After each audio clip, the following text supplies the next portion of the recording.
Muchas bendiciones, amados hermanos. Estamos entrando a la unidad número 9 de, el estudio del libro de los Colosenses y la carta a Filemón.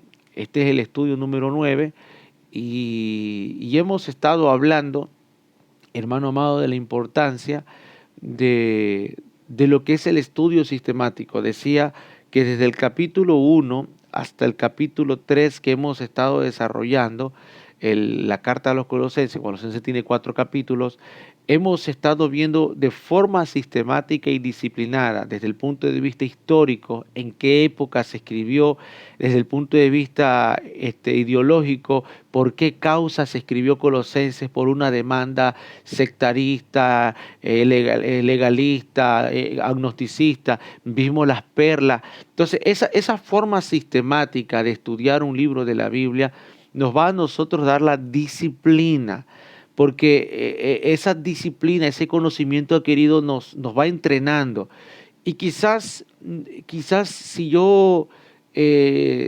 usted se pusiera a hacer un autoexamen, no es todavía usted consciente de todo lo que ha aprendido. Pero ¿cuándo usted va a saber todo lo que ha aprendido? Cuando alguien te haga una pregunta. El apóstol Pablo dice, cuando te hagan demanda de la fe, cuando te pidan razón de la verdad, de la vida que tú profesas, de la vida eterna, ahí dice, vamos a poder presentar. Para eso tenemos que estar enteramente preparados. Yo lo felicito a usted que ha llegado a esta clase número 8. Si usted ha sido fiel hasta esta clase, usted ya está prácticamente enteramente preparado para hablar de esta carta de los Colosenses. Quizás no es consciente de todo el conocimiento que tiene, pero mañana alguien le va a preguntar, ¿qué significa la total suficiencia de Cristo? Y usted le va a decir, Cristo es la imagen del Dios invisible. Usted le va a decir, Cristo es el primogénito de la creación. ¿Primogénito cómo? Primogénito en primer grado, en primero, primogénito en supremacía.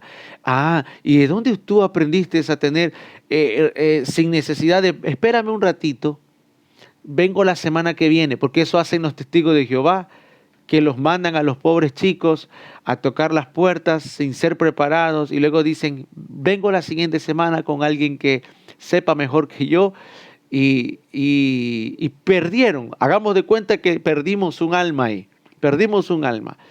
Hay algo que uno tiene que honrar y darle crédito a lo que hace el testigo de Jehová, que muchos de los que deberían de ser pandilleros, narcotraficantes, drogadictos, homosexuales, gente que no le hace bien a la sociedad, están de una u otra manera en una religión como la es los testigos de Jehová, tratando de entender a Dios de una manera.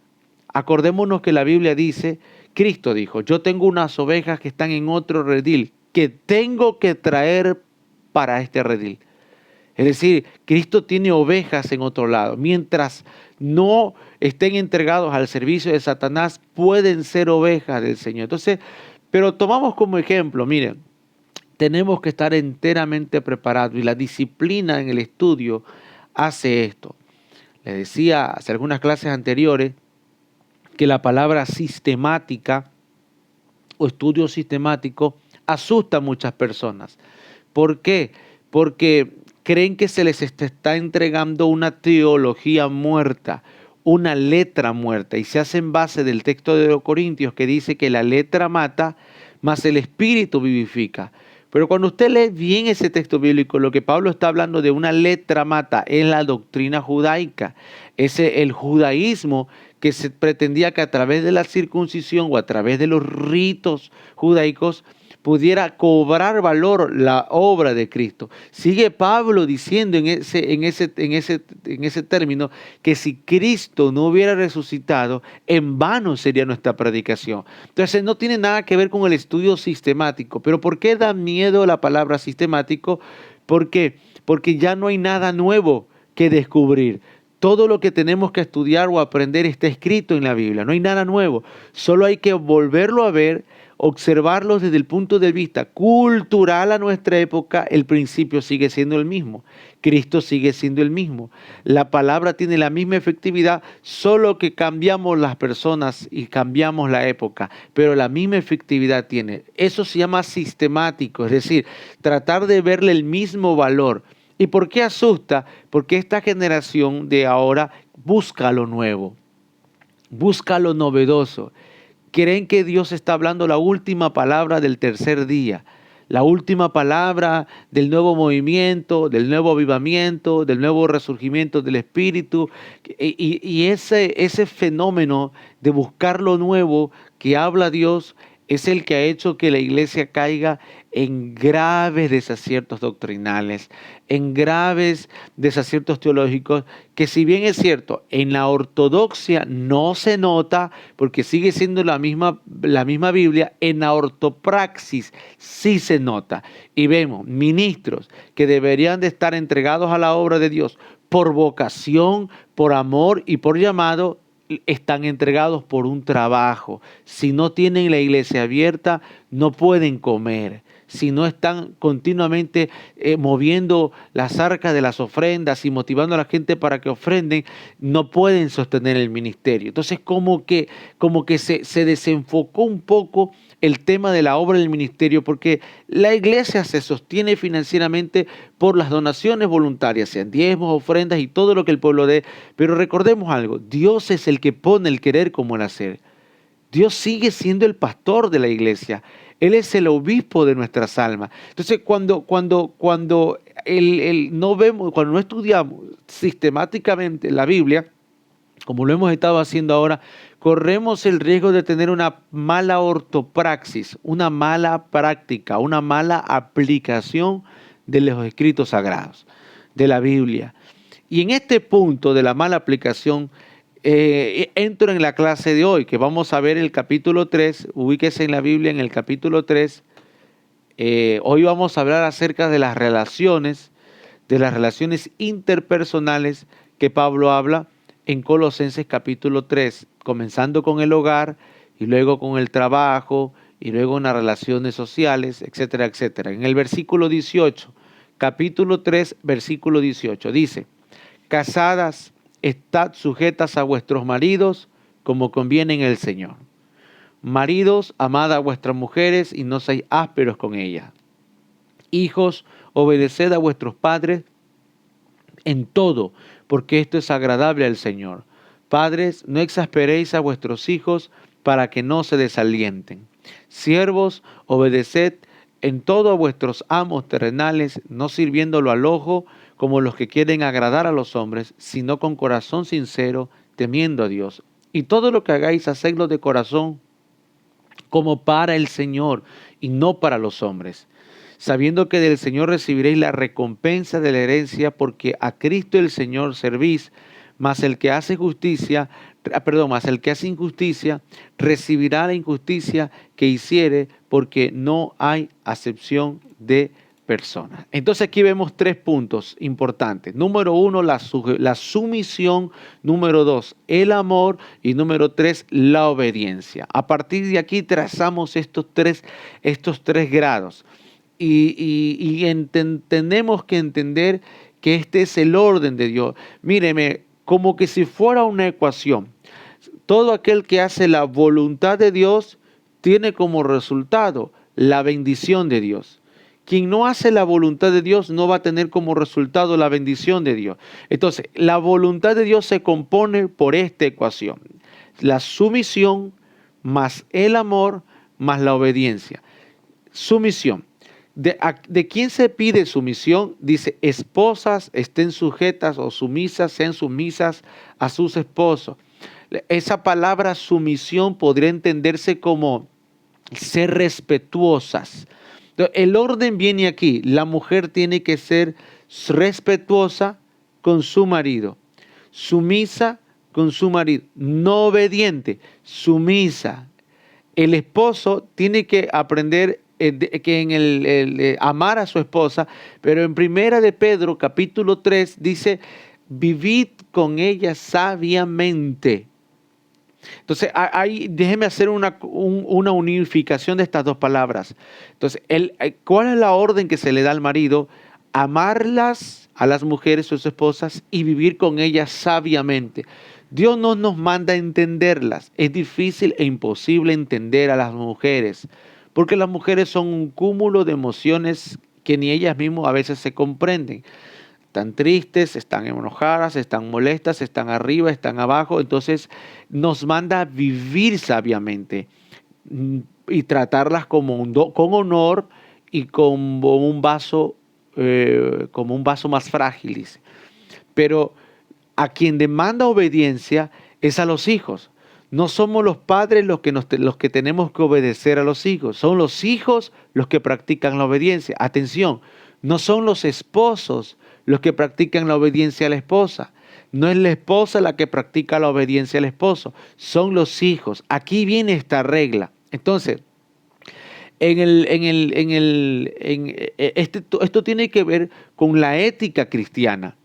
Porque en el mundo antiguo, tanto judío como griego, el rol de la mujer era vista como un objeto o una propiedad para el hombre. La soltera era propiedad del padre y la casada era propiedad del marido, del esposo. Y cuando me refiero a que era una propiedad, significa que era puesta en igual magnitud como la casa, como una cama, como algo de su propiedad y de su valor. Entonces, se exigía una obligación o se hacía una demanda. El hombre tenía privilegios, la mujer tenía obligaciones. Esa era la ética antigua, la cultura antigua, tanto judía como cristiana.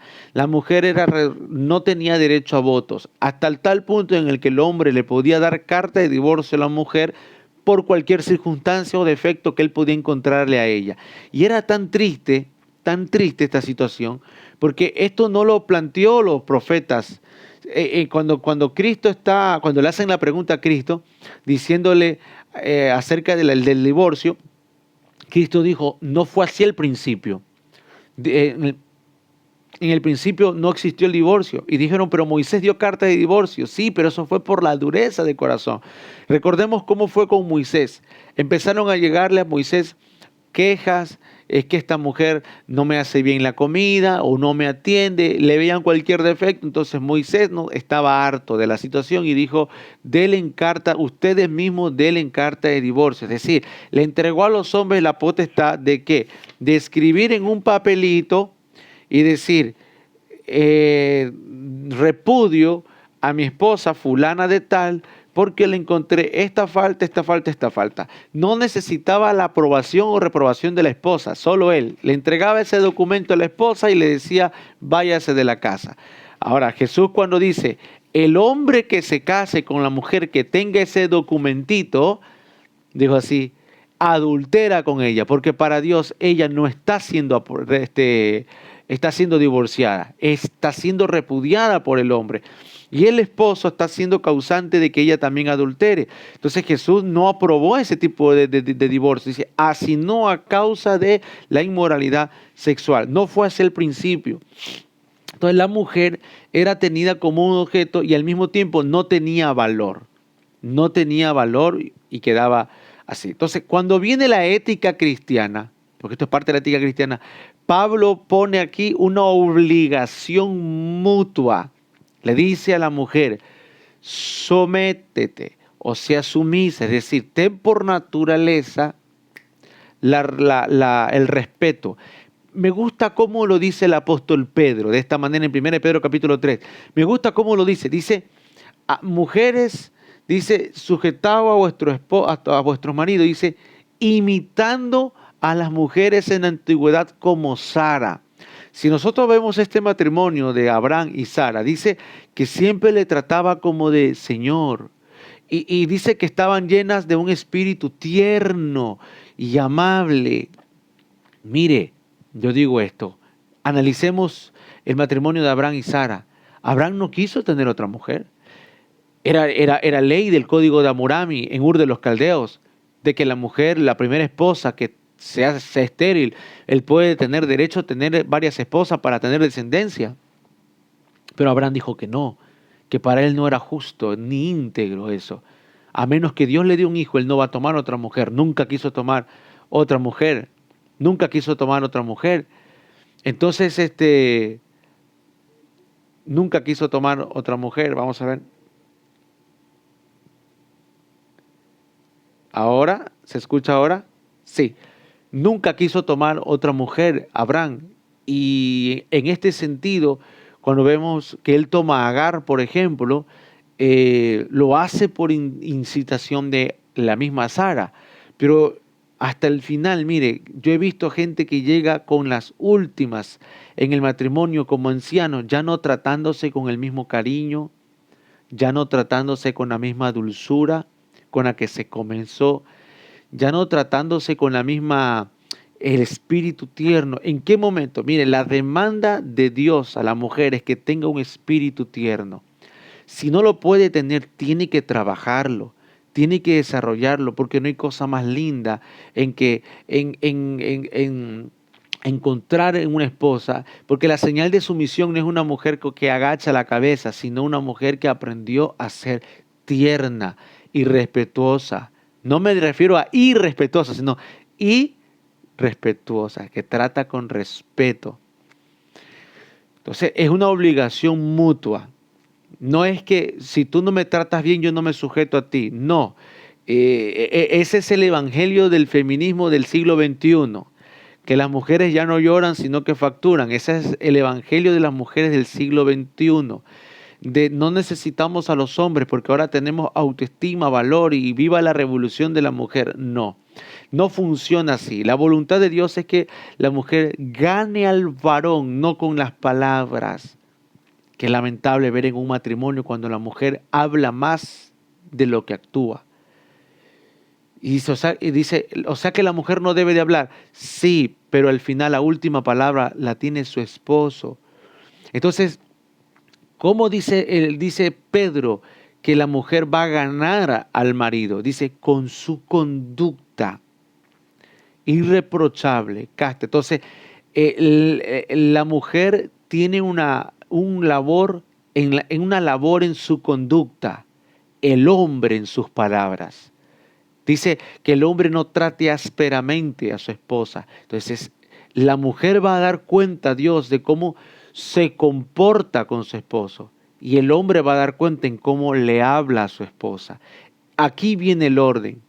Y esto lamentablemente es el motivo de problemas, discusiones sin fin y divorcios y problemas. ¿Por qué? Porque batallamos con una antiética o la batallamos con un egoísmo en el cual si nosotros enseñáramos esto en la iglesia, yo no debería de enseñarle esto a las hermanas porque me vieran como un machista, retrógrado, fascista, un nazi que quiero tener, que represento al patriarcado y quiero tener sumisa a las mujeres. Lo deberían de enseñar a las mujeres porque es lo que Pablo le dijo a Tito, le dice, las ancianas enséñenle a las más jóvenes.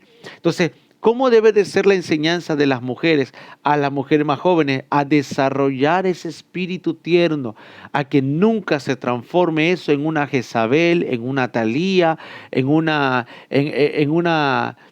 mujer que busca lo suyo propio, sino que sea siempre respetuosa y que le enseñe a los hijos esta función de respeto. Entonces es una obligación mutua. Por ahí viene, le dice al esposo, maridos, amad a vuestras esposas. En el libro de Efesios dice que el marido debe de amarla como Cristo amó a la iglesia y que la mujer debe de sujetarse a su esposo como se sujetaría a Cristo. Este es un punto discrepante también, porque alguien me puede decir, porque esto normalmente hay pastores que lo enseñan y dicen, ¿a quién se debe de obedecer más?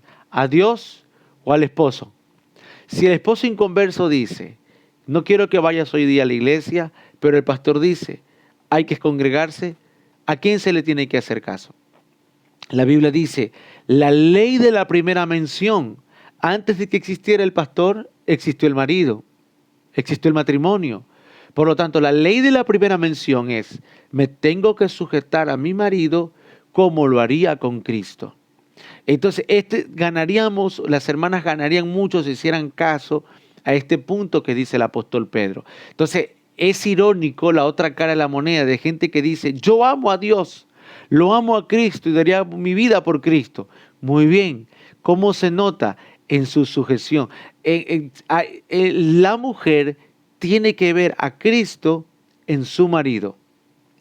Una vez yo predicaba en la iglesia que Cristo dijo que el que hace esto a los pequeños, a los niños, a mí me lo hace. Yo digo, tenemos que aprender a ver a los niños, en los niños, unos pequeños Cristos para poderlos tratar bien, cuidarlos, guiarlos y no enseñarles a pecar.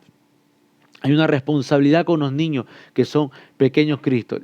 Me gustaría esta pregunta hacerla a una iglesia en general, especialmente en un congreso de mujeres empoderadas, de estas que llaman y dicen, somos mujeres y Déboras empoderadas y nos estamos uniendo para buscar el rostro del Señor. Listo, yo les diría, ¿en qué personaje o en cómo figuran en la imagen de Cristo para que ustedes se puedan sujetar? La Biblia le pone una figura, el esposo, el marido, y no está poniéndole un requisito.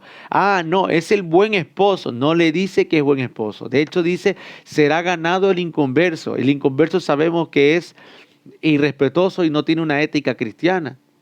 Pero la Biblia hay una obligación mutua. Le dice a la mujer, sujétate como a Cristo. Y ahora viene la parte al varón. Ámala, entrégate a ella, cuídala como Cristo cuida a la iglesia. En la ética del varón hacia la mujer es desde este punto de vista. La mujer, la esposa, primero que todo, desde el libro de Génesis, cuando vemos nosotros Adán y Eva, es un regalo para el hombre. La mujer es un regalo para el hombre. Por lo tanto, uno tiene que aplicar varios principios. ¿Cuál es? El cuidado. Tiene que cuidarla. Y el cuidado no significa, como las feministas dicen hoy, no necesitamos de los hombres. No, toda mujer necesita sentirse escuchada, atendida, valorada. Eso entra en el ámbito del cuidado. Estar presente. Un hombre que se dedicó a trabajar toda su vida para darle todo lo que su mujer quería o necesitaba. Pero en el fondo, la mujer vivió una ausencia emocional de su marido. Y con el paso de los años se siente. Cuando estamos criando hijos, por ejemplo, y los hijos se ponen en medio porque estamos en la labor de la crianza y lamentablemente se convierte esa crianza en un gran cisma, en un gran vacío entre el esposo y la esposa. El día que esos hijos salgan de nuestro hogar y se vayan a sus vidas, se quedará el llamado nido vacío. ¿Cómo nos encontraremos con la otra persona? ¿Como dos grandes extraños? ¿O habremos estado año a año sembrando o cuidando ese regalo? Hablando del hombre en este sentido. Entonces, el hombre tiene que tratarla a la mujer como Cristo a la iglesia. Perdonarle todos sus pecados como Cristo perdona a la iglesia. La mujer debería de perdonar los pecados al esposo como Cristo también ya le ha perdonado. Yo siempre hago esta pregunta. ¿Usted quiere un Cristo que le esté recordando todos los errores que usted ha cometido, todas las ofensas que usted ha hecho contra Él? No quisiéramos un Cristo de esa manera. Por lo tanto, Él es nuestro modelo para seguir. No recordemos los errores que ha cometido tu pareja contra ti, mucho menos lo que se ha hecho hace años y años y años y el tiempo ha pasado, porque eso es patético, porque eso es anticristiano. La pareja que se vive recordando los errores y los pecados y sacando en cara es una pareja que todavía no es cristiana, no ha conocido a Cristo. Entonces hay una ética que es una obligación mutua. Entonces se practica la sumisión desde la mujer al hombre, el amor y la sabiduría del hombre hacia Dios y la obediencia de los hijos a los padres. Hoy está invertido esto. Hoy creemos que somos los padres los que tenemos que obedecer a nuestros hijos y obedecemos sus demandas, obedecemos sus berrinches, pero ese no es el mandamiento de Dios. Entonces, ¿cómo Dios bendice los hogares y estos prevalecen y permanecen cuando se mantiene este orden? Enseñarle la obediencia. Y aquí viene varios puntos. Uno de esos dice es no hablarles, no irritarles, para que ellos no se desalienten, no se desanimen.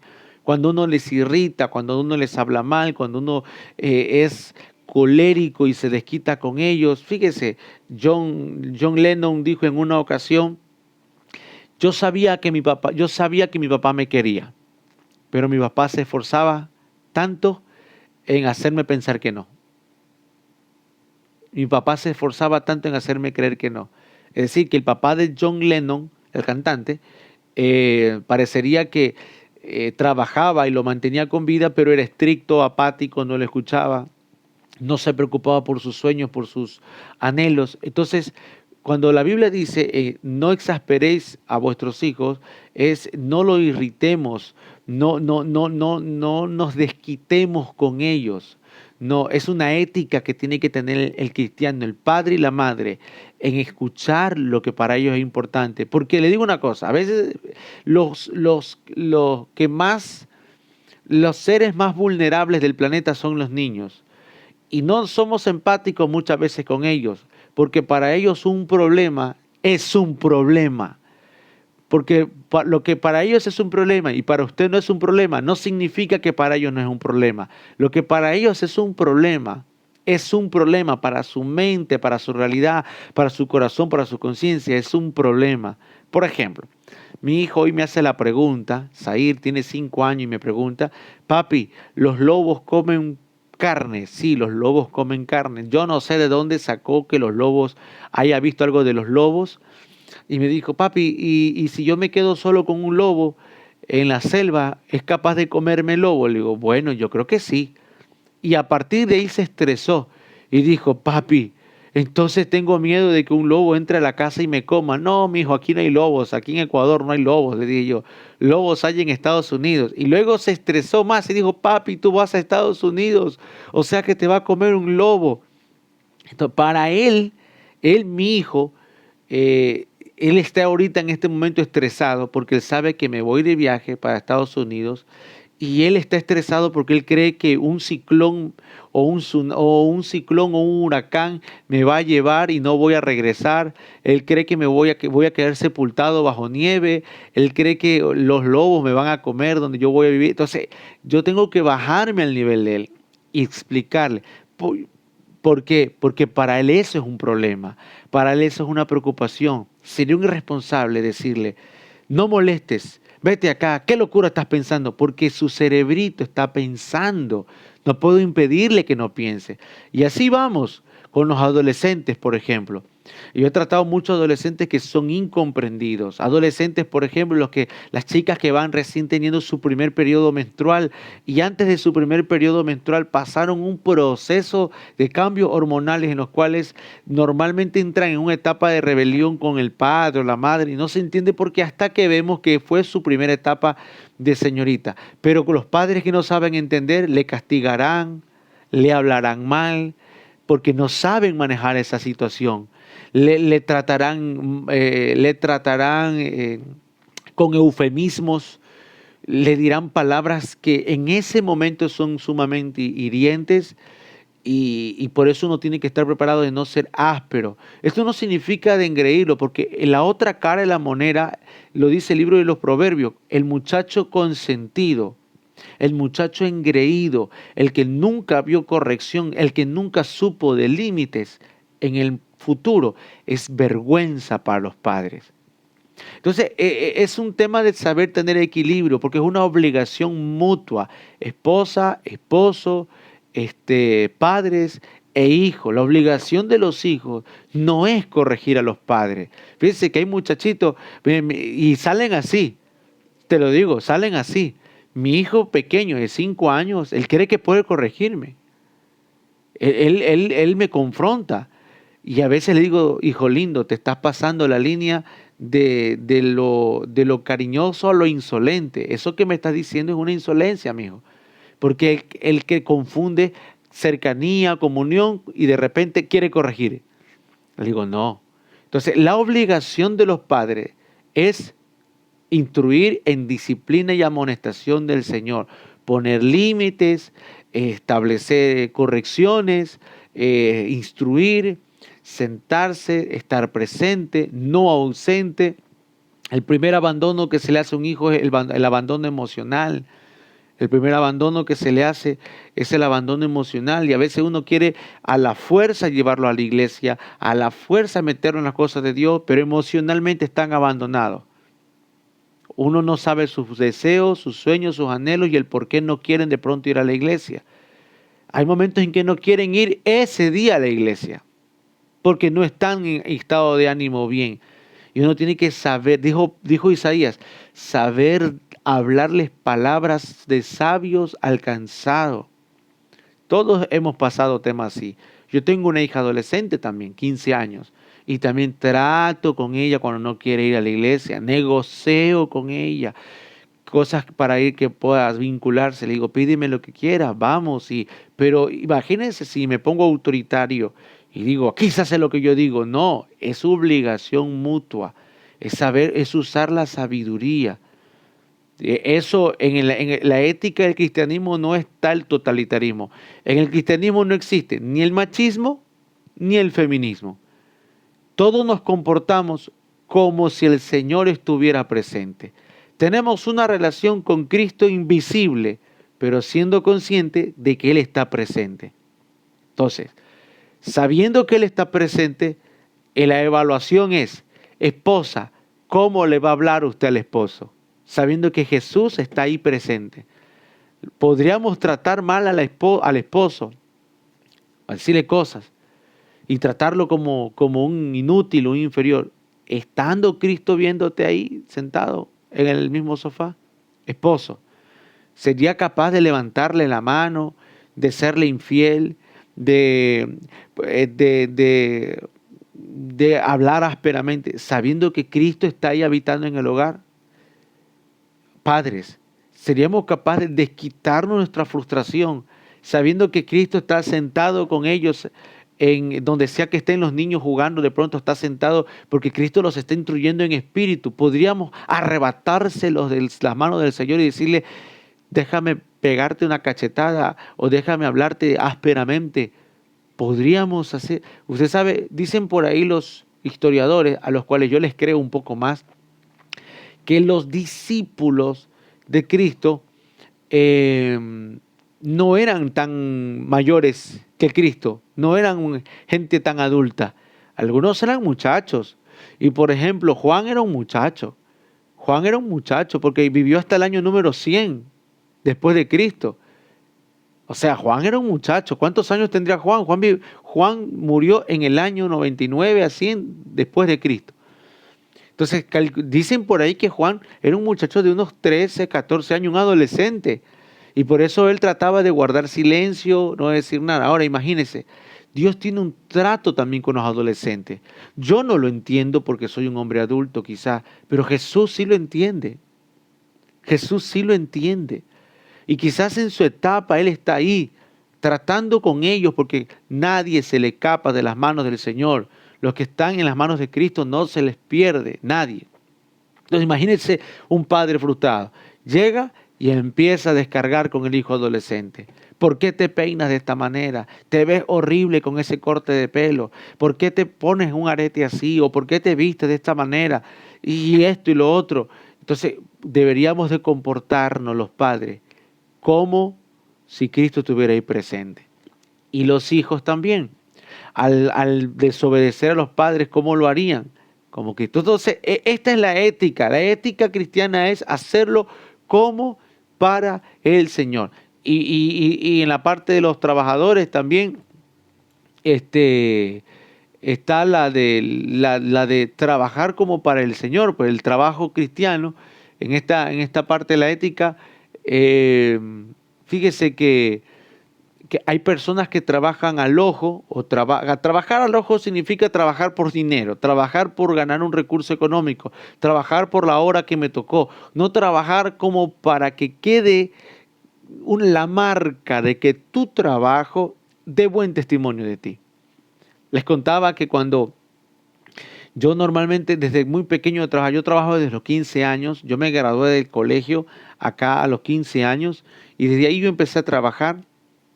Y los primeros trabajos que yo tenía era en construcción, era lo que había.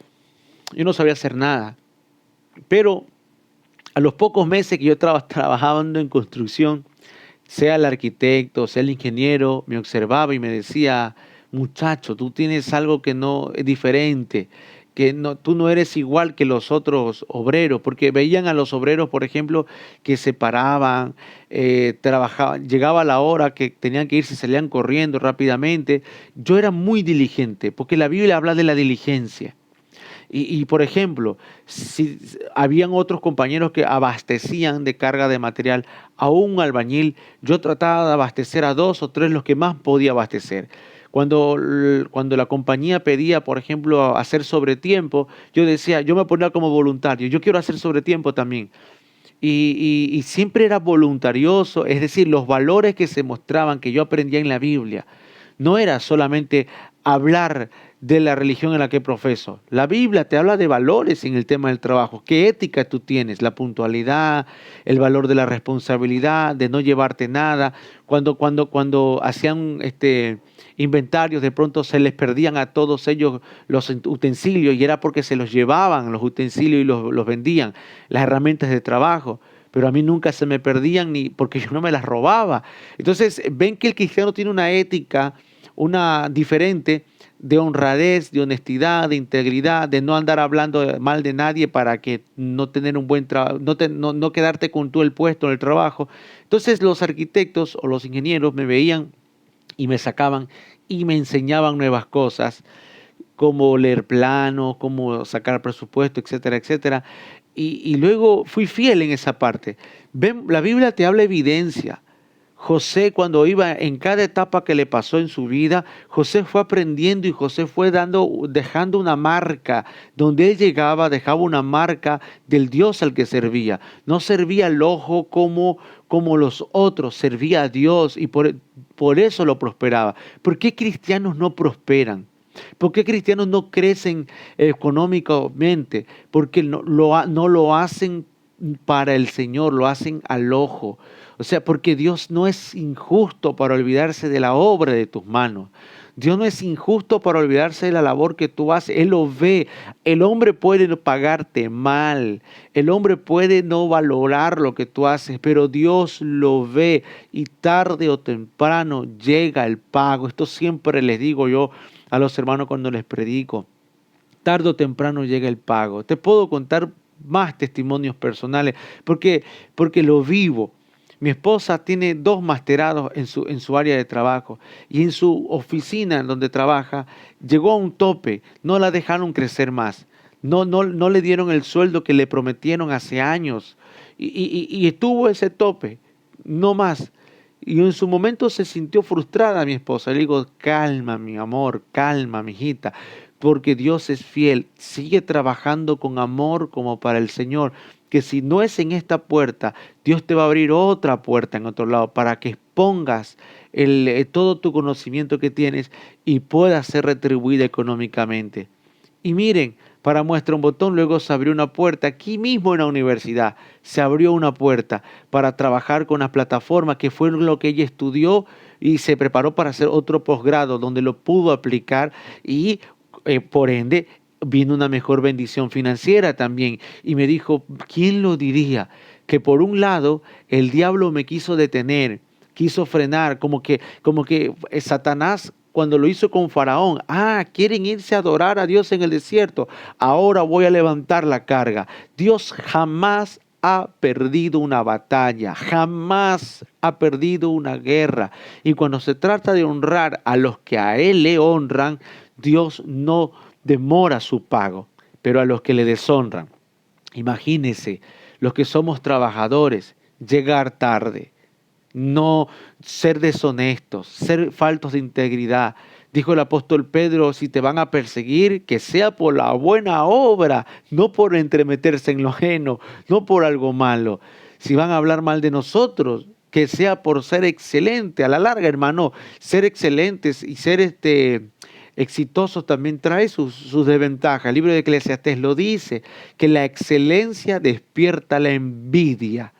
Pero si vamos a tener problemas, que sea por ser excelente, que sea por la bendición de Dios. Al fin y al cabo, lo que es glorioso para unos es doloroso para otros. Al fin y al cabo, la bendición de Dios trae también un precio. Entonces, mis amados, fíjese que le dice a los amos, en aquella época, si la mujer era tenida como un objeto más para el varón, imagínense los esclavos. Los esclavos estaban por debajo, ellos no tenían derechos, ellos no tenían leyes laborales, ellos no tenían absolutamente nada. Y cuando un esclavo ya no trabajaba eficientemente o ya no daba el rendimiento, el amo los dejaba morir, los abandonaba a su suerte, los dejaba morir. El esclavo no tenía derecho a casarse. El esclavo no tenía derecho a tener familia. Y si tenían un buen amo, para que el amo le permita tener una esposa, una mujer y tener descendientes, la descendencia del esclavo le pertenecía al amo. El esclavo era igual que una oveja o una cabra. La cría de la cabra le pertenece al amo. Así es la cosa. Entonces viene aquí la ética cristiana, por eso el cristianismo cambió universalmente el mundo. Viene este tipo de ética y les dice, no, ustedes pueden ser esclavos, las leyes terrenales no pueden cambiar, pero quiero mostrarles otro enfoque. Háganlo como para el Señor.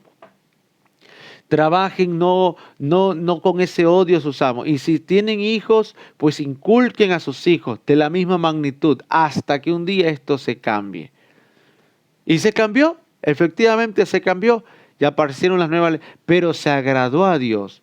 ¿Usted cree que Dios no honra a aquellas personas que trabajaron de esta manera, guardándolos, de que no los mataran flagelados, de que no los mataran o los llevaran a saber a dónde, abusos sexuales que vivían también los esclavos? De repente había una protección divina también, porque Dios es justo. Dios es justo. Yo creo en un Dios justo. La Biblia me habla de un Dios justo y misericordioso y en un todopoderoso. Mire, se le metió a Ambimelec en el sueño y le dijo a Ambimelec, tú tocas a la mujer de Abraham, mi amigo, y yo te mato. No me la tocas. Se le metió al harén del faraón cuando faraón agarró a Sara y dijo, qué linda esta mujer, la quiero para mí. Le puso una plaga. Y el faraón tuvo que despedir ¿cómo es? A Abraham, despedirlo. Y por miedo, yo creo que Dios sabe defender a los justos. Yo creo en la Biblia que dice que el justo florecerá como la luz de la aurora que va creciendo, creciendo, creciendo hasta que su día se hace perfecto, que florecerá como la palmera, que aunque parezca que caemos en tiempos de tempestad, que tengamos amos malos, amos difíciles, patrones terribles, injustos hasta cierto punto, si nosotros servimos como para el Señor, del Todopoderoso viene nuestro pago. Pero no nos olvidemos de hacer el bien. Entonces, este punto me habla de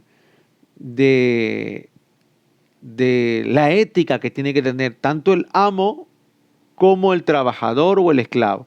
Entonces, cuando dice hacerlo como para el Señor, es decir, un momento, amo, recuerda que hay uno mayor que tú. Tú también eres un esclavo de Cristo.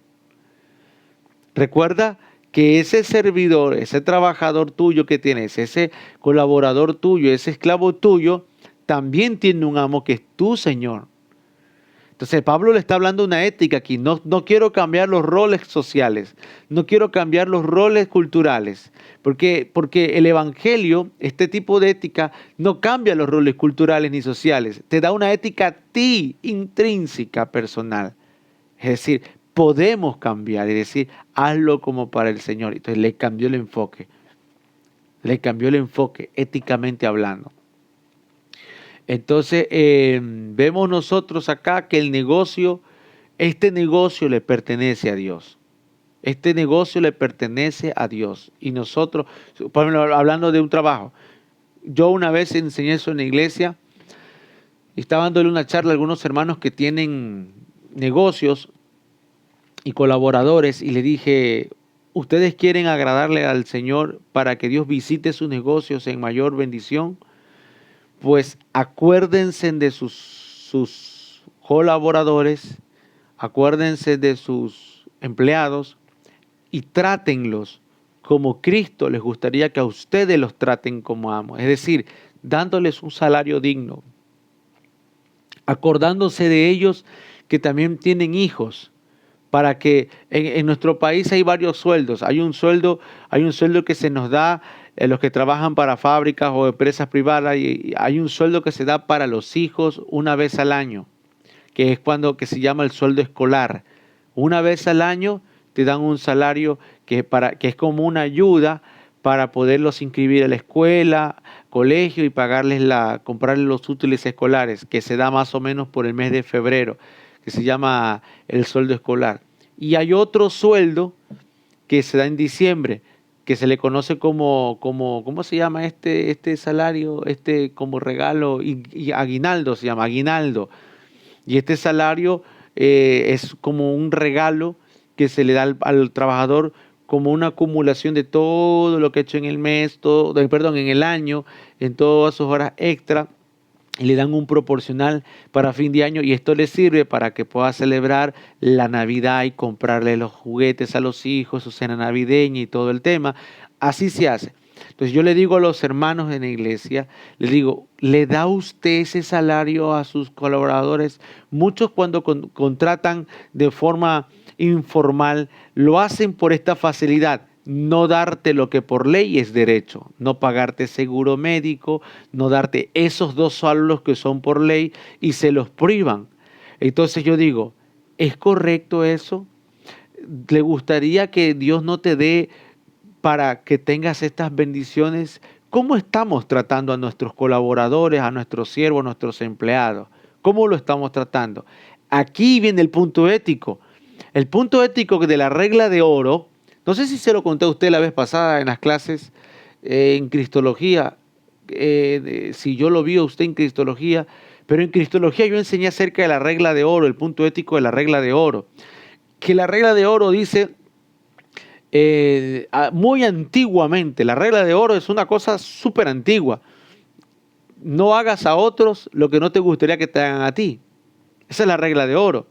Pero si usted analiza la parte ética de la regla de oro, dice, no hagas a otros lo que no te gustaría que te hagan a ti.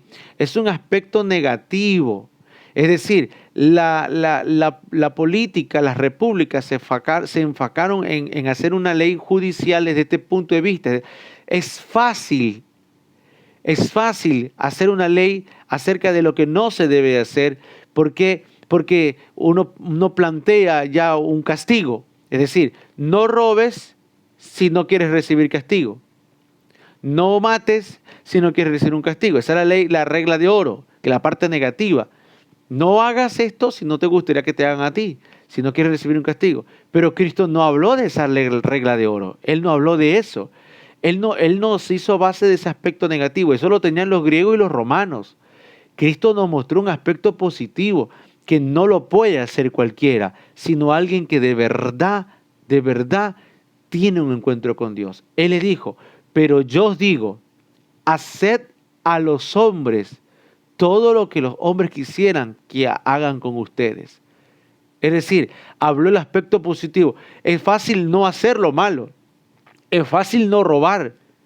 Dice, haced lo bueno. Lo difícil sería hacer obras. De mi salario, darle de comer a otra persona.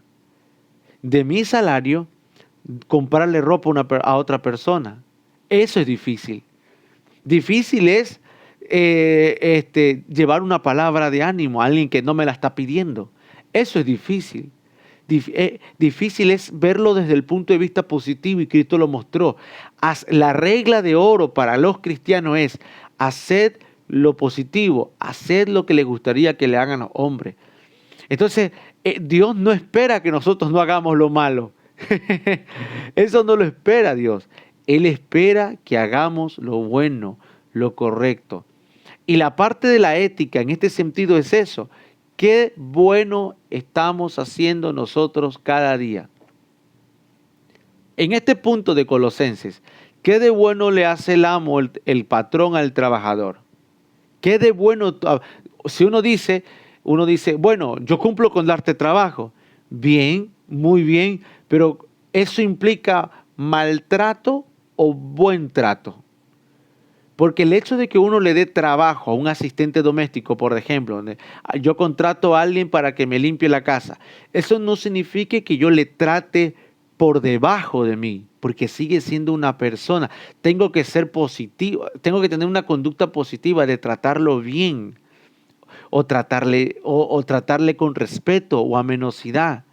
No sé si me estoy dando a entender. La parte positiva es hacerlo como yo como patrón, portarme como Cristo se portaría o como yo quisiera que Cristo se porte conmigo. Convengamos un salario. No te puedo pagar el seguro porque se escapa de mi posibilidad. Yo cuando contrato a alguien que necesito para la casa, sea mi esposa aquí con que contratamos a alguien y llegamos a este punto, le digo, mira, sí tengo para el seguro, por ejemplo, pero no solo te puedo contratar 3 meses, por ejemplo, y tantas horas.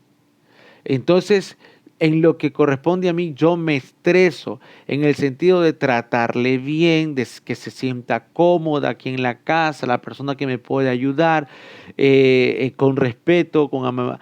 Otras personas que me ven me dicen, no deberías de tratar así al empleado o la empleada que tú tienes, porque se va a creer y se va a volver desobligado o desobligada. Le digo que no. ¿En qué parte de la Biblia me manda a tratar con indiferencia o por debajo de mis hombros o a sobreexplotar, que es lo más grave? Porque el hecho de que le esté pagando y trabaje, supongamos, me trabaje para mí 5 horas, yo le pongo una demanda de alguien que trabajaría, por ejemplo, 10 horas. Láveme tanta ropa o cocíneme para tantas cosas o hágame tantas cosas así, por ejemplo, y le pongo una sobredemanda. ¿Por qué? Porque quiero aprovechar que está aquí en las 5 horas, quiero aprovechar lo más que se puede. Entonces esa persona de pronto no tiene espacio ni para ir al baño. Y que yo le diga, no te pago para que vayas al baño, no te pago para que tomes agua, no te pago para que descanses. Ese tipo de palabritas deprimen y desalientan. Yo las he pasado también como obrero. Yo he tenido también amos, patrones que han tratado así, muy mal. Por el hecho de no tener un título universitario, creen que pueden tratar a uno mal y hablarle de esa manera, de decir, no te pago para que tú hagas tal cosa, cosas como esas, no sé, yo digo, hermano, el grado educativo que tú tengas te debe dar la obligación de ser más educado con las personas que no tienen ese mismo grado educativo, porque es una desventaja y al mismo tiempo es una ayuda la persona que tú contratas. Y yo no puedo ver este tipo de oligarquías en un cristiano en el cual cree que porque él tiene el dinero para pagar en su empresa, en su trabajo, en lo contrate y trate mal a la persona que le tiene contratada. La trate mal. Digo, es tu hermano. No puedes tratarlo mal, el peor, si es tu hermano y se congregan en la misma iglesia. No puedes tratarlo mal, no eres el Cristo para Él solamente. Él tiene que verte a ti como Cristo, no tú portarte como Cristo sobre Él. Esos son los dos enfoques, ¿verdad? Yo como esposo no debo de portarme como Cristo con mi esposa. Yo como esposo tengo que ver a mi esposa como la iglesia, como Cristo ve la iglesia y cuidarla de esa manera. ¿Me entienden lo que digo? El amo no puede portarse como Cristo con ellos, con mandato. No, no, no, no. El amo tiene que portarse como él se portaría como esclavo con Cristo. Es muy diferente. Entonces, eso tiene que ver con la ética y Pablo se enfoca bastante aquí en esta parte de la ética del comportamiento que deja mucho que decir. Ser cristiano y no tener una ética cristiana es como decir que somos, es como decir que tenemos nombre de que vivimos, pero estamos muertos. Es como decir que somos ricos, somos no sé, pero Dios nos ve desnudos, pobres, desventurados, etcétera, etcétera. La ética es muy importante y Pablo lo habló aquí. Finalmente, sigue leyendo el capítulo 4, finalmente, ya después que habla acerca de la ética, mire lo que dice el capítulo 4. Amos, haced lo que es justo y recto con vuestros siervos, sabiendo que también vosotros tenéis un amo en los cielos. Y aquí entra la parte espiritual. Perseverad en la oración, velando en ella con acción de gracia, orando al mismo tiempo por nosotros para que el Señor nos abra puerta para la palabra, a fin de dar a conocer el misterio de Cristo, por el cual también estoy preso, para que lo manifieste como debo hablar. Andad sabiamente para con los de afuera, redimiendo el tiempo. Sea vuestra palabra siempre sazonada con gracia, sazonada con sal, para que sepáis cómo debéis responder a cada uno. Y luego vienen los saludos finales. Dice, todo lo que a mí se refiere os lo hará saber Tíquico, amado hermano y fiel ministro y consiervo del Señor, el cual os ha enviado a vosotros para esto mismo, para que conozca lo que vosotros se refiere y conforte vuestros corazones. Con Onésimo, amado y fiel hermano, que es uno de vosotros, todo lo que acá pasa, os lo hará saber. Aristarco, mi compañero de prisiones, os saluda, y Marcos, el sobrino de Bernabé, acerca del cual habéis recibido mandamientos, si fuera vosotros recibidle. Y Jesús, llamado el justo, que son los únicos de la circuncisión que me ayudan en el reino de Dios y han sido para mí un consuelo. Os saluda Epafras, el cual es uno de vosotros, siervo de Cristo, siempre rogando encarecidamente por vosotros en sus oraciones, para que estéis firmes, perfectos y completos en todo lo que Dios quiere, porque de él doy testimonio de que tiene gran solicitud por vosotros y por los que están en la Odisea y los que están en Hiriápolis. Os saluda Lucas, el médico amado, y Demas. Saludad a los hermanos que están en la Odisea y a Ninfas y a la iglesia que está en su casa. Cuando esta carta haya sido leída entre vosotros, haced también que se lea en la iglesia de los laodicenses y que los de la Odisea la leáis también vosotros. Decid a Arquipo, dirá que cumplas el ministerio que recibiste del Señor. La salutación de mi propia mano, de Pablo, acordaos de mis prisiones, la gracia sea con vosotros. Amén. El final de la carta son instrucciones personales de no olvidarse de la oración, jamás. De pedir por los que predicamos la palabra de Dios. Termino con esto, queridos hermanos. El predicar la palabra para los que hemos sido llamados al ministerio es trascendental para que nosotros podamos vivir, no por un tema económico, no por un tema financiero, sino porque se nos es impuesta la necesidad. Y al hacerlo, como siervos de Dios, obedecemos a nuestro amo, que es Cristo. Y nuestro amo ve que nosotros cumplimos la obra que se nos encomienda y Él se ocupa de nuestras necesidades. Así que lo mismo que dijo Pablo, les pido yo a ustedes encarecidamente que en sus oraciones rueguen por nosotros los que predicamos la palabra, como lo dijo él, a fin de que se abran las puertas. Muchas puertas las cierra el enemigo, otras las cierran los hombres. Pablo dice, estos dos personajes me acompañan de la circuncisión. Hay gente que no del todo nos va a acompañar. Hay puertas que las cierran los hombres. Hay puertas que las cierra el diablo. Hay puertas que las cierra Dios. Evidentemente Dios abre otras puertas, pero la palabra tiene que tener las puertas abiertas para que se siga predicando el glorioso evangelio. Pablo dice esto, para que yo pueda predicar el misterio de Cristo. El misterio es algo que se va revelando en parte conocemos, en parte profetizamos. Entonces, cuando alguien dice, ¿para qué tantos predicadores? Cuando alguien dice, si ya la palabra está siendo predicada en muchos lugares, ¿para qué otro predicador más? El misterio de Cristo, el misterio escondido desde antes de la fundación del mundo. Hay un misterio que yo enseño que no lo puede enseñar otro. Esa es la gloria que se me ha entregado a mí como ministro y que la tiene otro ministro en otro énfasis. Es el misterio de Cristo. Entonces le ruego, como le dice Pablo a los colosenses, acuérdense de nosotros los ministros en sus oraciones. Esa es la ética personal que usted tiene que tener para que se nos abra puertas donde estemos, donde vayamos, en redes sociales, en los viajes que hagamos, en localidades en las que estemos. Rueguen mucho. Usted que me está viendo en Estados Unidos, por ejemplo, hay una gran necesidad de que la palabra de Dios sea predicada, sea enseñada. Como lo mencionan, la migración es tan grande y a mayor migración, mayor necesidad de iglesias también, de casas de oración, de discipulados que se abran. Si nos pusiéramos de acuerdo en este sentido y la palabra de Dios sigue fluyendo, se le seguiría haciendo la contra al misterio de la iniquidad, porque hubieran más procesos de conversión, más gente abandonando el pecado, el mundo más convertidos y el ciclo seguiría dando vuelta.